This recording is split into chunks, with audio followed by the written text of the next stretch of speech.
Hello everyone. आज के इस वीडियो सेशन में हम डिस्कस करने वाले हैं important facts that you should know about commercial papers. So let's start. Commercial paper is a short term money market instruments for less than a year. Money market एक ऐसी market है जहां पर हम एक साल से कम के लिए अगर हमें फंड्स की नीड है, अगर हमें मनी की नीड है, तो उस रिक्वायरमेंट को हम पूरा कर सकते हैं। इन्वेस्टर्स अगर शॉर्ट टर्म में इन्वेस्टमेंट करना चाहें और कुछ एडिशनल अर्निंग्स जनरेट करना चाहें तो कमर्शियल पेपर एक बहुत ही अच्छा इंस्ट्रूमेंट है इन्वेस्टमेंट करने के लिए। साथ ही साथ वो इंस्टीट्यूशंस जिन्हें एक साल से कम के लिए फंड्स की नीड है, वो इंस्टीट्यूशन कमर्शियल पेपर्स इशू करके अपनी शॉर्ट टर्म मनी की नीड को पूरा कर सकते हैं। Issued in India in 1990, first time commercial paper India में 1990 में इशू किया गया था। इसका जो मैच्योरिटी पीरियड है वो फिक्स होता है, मिनिमम 7 डेज के लिए कमर्शियल पेपर इशू किया जाता है, मैक्सिमम एक साल के लिए कमर्शियल पेपर इशू होता है, क्योंकि मनी मार्केट जो है वो शॉर्ट टर्म में डील करता है। फाइन, सो व्हाट हैपन्स के हमारा शॉर्ट टर्म एक साल से कम के लिए ही होता है, तो इसलिए कमर्शियल पेपर का मैच्योरिटी पीरियड हमारा मिनिमम 7 डेज का और मैक्सिमम एक साल का होता है। Issued or sold by large corporations to obtain funds to meet short-term debt obligations। वो बड़ी large corporations जिन्हें funds की need है अपनी working capital requirement को पूरा करने के लिए या फिर अपने operating activities के लिए, करेक्ट, वो कॉरपोरेशंस, वो large companies commercial paper issue करती हैं और पब्लिक से फंड्स जनरेट करके शॉर्ट टर्म की रिक्वायरमेंट को पूरा कर लेती हैं। इन्वेस्टर्स इन कमर्शियल पेपर को खरीदने के लिए लार्ज कंपनीज को पे करते हैं, राइट। अभी हम एक एग्जांपल भी लेंगे एंड एग्जांपल से डिस्कस करेंगे कि कैसे ये पूरा प्रोसेस वर्क करता है। Let's go ahead.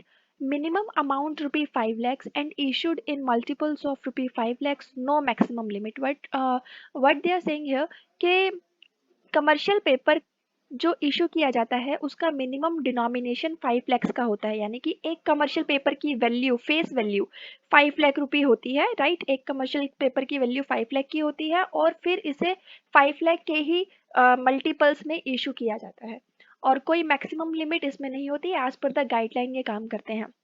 It is not backed by collateral security. It means के कमर्शियल पेपर्स जब इशू किए जाते हैं तो ये किसी भी कोलेट्रल सिक्योरिटी से बैकअप नहीं होते हैं। सो यहाँ पर हमें टोटली क्लियर हो जाता है कि कमर्शियल पेपर जो है ये अनसिक्योर्ड इंस्ट्रूमेंट्स होते हैं। These are the unsecured money market instruments. देखो, हम जब बैंक से लोन लेने जाते हैं तो बैंक से जब हम लोन के लिए अप्लाई करते हैं तो उसके लिए बैंक हमसे कोलेटरल सिक्योरिटी की डिमांड करता है, राइट। हम कुछ अपनी प्रॉपर्टी को एज अ सिक्योरिटी बैंक में प्लेस करते हैं और बैंक उस सिक्योरिटी के कंपैरेटिवली जो अमाउंट होता है, राइट, जनरली वो सिक्योरिटी की वैल्यू से कम ही होता है, हमें लोन प्रोवाइड करा देता है। लेकिन कमर्शियल पेपर किसी भी तरह की कोलेटरल सिक्योरिटी से बैकअप नहीं होते हैं। What next here is an unsecured promissory note. Commercial paper unsecured होते हैं, सिर्फ एक प्रॉमिस करती है कंपनी। जो कंपनी कमर्शियल पेपर इशू कर रही है that will do just a promise, ठीक है, कि वो इतने मैच्योरिटी पीरियड के बाद आपको कमर्शियल पेपर पर जो फेस वैल्यू लिखी हुई है उसकी पेमेंट कर देगी। आगे चलते हैं। Here comes backed only by an issuing bank or company promise to pay the face amount on maturity date specified on the note। It means कि जो कंपनी है या फिर जो भी इशूइंग बैंक है जो कमर्शियल पेपर इशू कर रहा है वो सिर्फ आपसे एक प्रॉमिस कर रहा है कि वो कंपनी मैच्योरिटी पीरियड ओवर होने के बाद जो भी स्पेसिफाइड अमाउंट है जो कमर्शियल पेपर पर लिखा हुआ है उसकी पेमेंट आपको कर देगी, ठीक है। और मैच्योरिटी पीरियड हमने अभी देखा लास्ट स्लाइड में, वो हमारा minimum 7 days and maximum 1 year तक का होता है। अलग अलग टाइम पीरियड्स के कमर्शियल पेपर्स कंपनी इशू कर सकती है depending upon the needs fund requirement of company itself. Only firms with excellent credit ratings, जिन फर्म्स की क्रेडिट रेटिंग बहुत हाई होती है उन कंपनीज को हम ब्लू चिप कंपनीज कहते हैं।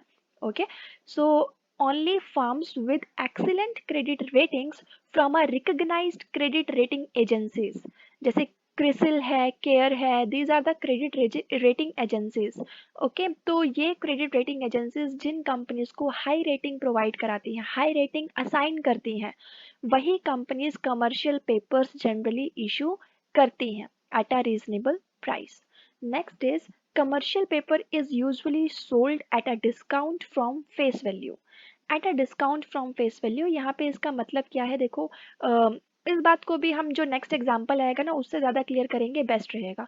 नेक्स्ट आता है carries lower interest repayment rates than bonds due to the shorter maturities of commercial paper. Means commercial paper पर जो अर्निंग्स होती हैं, जो प्रॉफिट है वो ज़्यादा नहीं होता, इन्वेस्टर को भी जो इनकम होगी वो ज़्यादा नहीं होगी। क्यों? क्योंकि बहुत कम वक्त के लिए वो इन्वेस्टमेंट कर रहे हैं। हम जितना लॉन्ग टर्म के लिए इन्वेस्टमेंट करते हैं हमारी अर्निंग्स उतनी ही ज़्यादा होती है। You understand?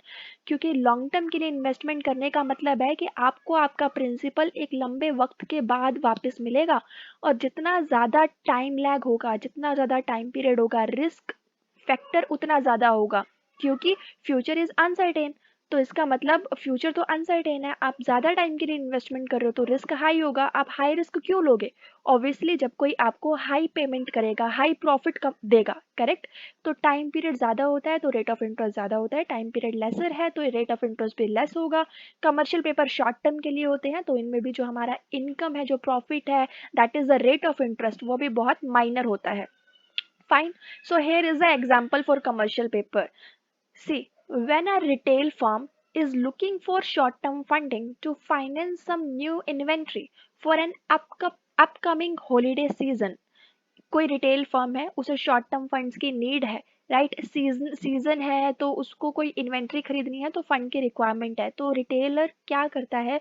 The retail firm needs 10 million dollars and it offers investors 10.1 million in face value of commercial paper in exchange for 10 million dollars in cash।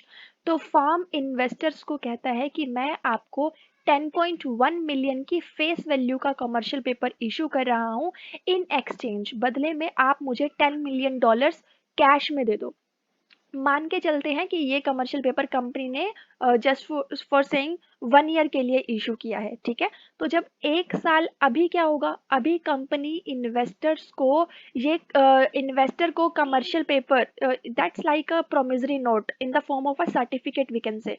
Company अपने इन्वेस्टर्स को ये सर्टिफिकेट दे देगी, कमर्शियल पेपर्स दे देगी, और बदले में investor company को 10 million dollars cash में दे देंगे। Now what will happen after the end of maturity period, that is 1 year in our example. So after the end of 1 year company will make payment to its investors for 10.1 million dollars, ठीक है? तो जो 1 million amount extra, 1 million dollars का extra amount जो company pay कर रही है after the expiry of maturity period, that 1 million dollar is the income for investors। और अगर हम यहाँ पे कैलकुलेट करें by using the face value and the maturity value, तो हमें पता चलेगा कि 1 मिलियन डॉलर्स इज 1% का ये रेट ऑफ इंटरेस्ट क्रिएट करेगा, equating to an interest rate of 1%। तो मीन्स कंपनी की रिक्वायरमेंट, शॉर्ट टर्म नीड्स भी पूरी हो गई, इन्वेस्टर्स ने 1 साल में 1 मिलियन डॉलर्स एक्स्ट्रा कमा लिया, राइट? एक minor rate of interest of 1% उनको मिल गया है, करेक्ट? और ये अनसिक्योर्ड है, इसमें फर्म सिर्फ एक प्रॉमिस कर रही है। हम ये मान के चल रहे थे कि ये जो रिटेल फर्म है इसकी बहुत अच्छी हाई रेटिंग है from the credit rating agency, तो that is totally able to issue commercial papers. तो हम ये देख सकते हैं इधर एट द एंड के कमर्शियल पेपर रिस्की तो होते हैं, from the side of investors they are highly risky, क्योंकि कोई कोलेटरल सिक्योरिटी आपको नहीं मिल रहा है, this will be unsecured instruments, fine. और ऑल्दो यस के आप एक शॉर्ट टर्म में आप इन्वेस्टमेंट कर सकते हो और अपने लिए एक एडिशनल इनकम जनरेट कर सकते हो। साथ ही साथ फर्म के लिए बेनिफिट क्या है कि फर्म को कोई कोलेटरल सिक्योरिटी प्लेस करने की नीड नहीं है, प्लस कंपनी अपनी वर्किंग कैपिटल रिक्वायरमेंट्स जो है वो आसानी से मनी मार्केट इंस्टीट्यूशन में कमर्शियल पेपर्स इशू करके फुलफिल कर सकती है। यहाँ पर कंपनी अपनी मार्केट की ब्रांड इमेज को यूज कर रही है। कंपनी इज डैम श्योर कि yes, that is having a great level of goodwill in the market, and the credit rating assigned by the credit rating agency is also good। So that is for sure कि investors उसके commercial papers को purchase करेंगे, ठीक है। Company is confident here, so इसलिए हमने यहाँ पे कहा है कि commercial papers mostly blue chip companies के थ्रू इशू किए जाते हैं। Fine, so this was our example. In the next slide here I have given a link, and ये लिंक हमारा रिजर्व बैंक ऑफ इंडिया की वेबसाइट का है। इस लिंक पर जब आप क्लिक करेंगे तो देखिए ये आपको ऐसे rbi.org.in की वेबसाइट पर ले आएगा, एंड ये लिंक मैंने कॉपी किया था, रिजर्व बैंक ऑफ इंडिया की साइट का है। These are some of the frequently asked question regarding the commercial paper. So ये लिंक मैं आपको डिस्क्रिप्शन बॉक्स में मैं प्रोवाइड करा दूंगी। अगर आप इन क्वेश्चन आंसर्स को रीड करना चाहें तो आप रीड कर सकते हैं। कमर्शियल पेपर का कॉन्सेप्ट आपको और भी ज़्यादा क्लियर हो जाएगा। तो काफ़ी क्वेश्चन है यहाँ पे, like what is commercial paper, when it was introduced, as I told you in India it was 1990, and why it was introduced, who can issue CP, and इसी के ही जैसे काफ़ी सारे क्वेश्चंस हैं। ओके, सो अगर आप इसकी इन डेप्थ रीडिंग लेना चाहते हैं, सो ये लिंक आपके लिए यूजफुल हो सकता है। Fine. So this was all from my side about the commercial papers. Thank you.